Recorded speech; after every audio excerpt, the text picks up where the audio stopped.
Hello SSC 26, তোমাদের আরেকটা grammar টপিকের তোমাদের মাথা ব্যথার কারণ হলো অ্যাপ্রোপ্রিয়েট প্রিপোজিশন।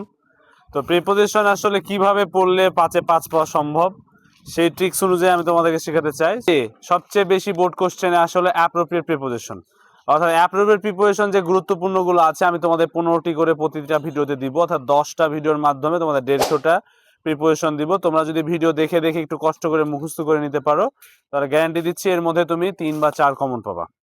তো শুরুতেই যেটা থাকতেছে অ্যাবাইড। অ্যাবাইডের সাথে 3টা প্রিপোজিশন বসে। অ্যাবাইড বাই মানে মেনে চলা, অ্যাবাইড ইন মানে বাস করা, আর অ্যাবাইড উইথ মানে সঙ্গে থাকা। যেহেতু উইথ মানে সাথে, তাই অ্যাবাইড উইথ মানে সঙ্গে থাকা। এরপরে আসে অ্যাবস্টেইন। অ্যাবস্টেইন ফ্রম মানে বিরত থাকা। এর সাথে সাথে তুমি শিখে নিবা হলো রিফ্রেইন। রিফ্রেইন ফ্রম মানেও বিরত থাকা। এরপরে আসে অ্যাবজর্বড। অ্যাবজর্বড ইন মানে নিমগ্ন। এরপরে আসে হলো অ্যাকোয়েন্ট উইথ।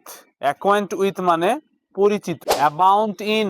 অ্যাবাউন্ড ইন মানে প্রচুর পরিমাণে থাকা, আর অ্যাবাউন্ড উইথ মানে পূর্ণ থাকা।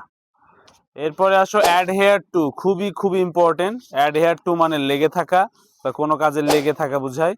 অ্যাডিক্টেড টু অনেক ইম্পর্টেন্ট, এটা অ্যাডিক্টেড টু অর্থ হলো খারাপ কাজে আসক্তি। আছে অ্যাডিকুয়েট টু।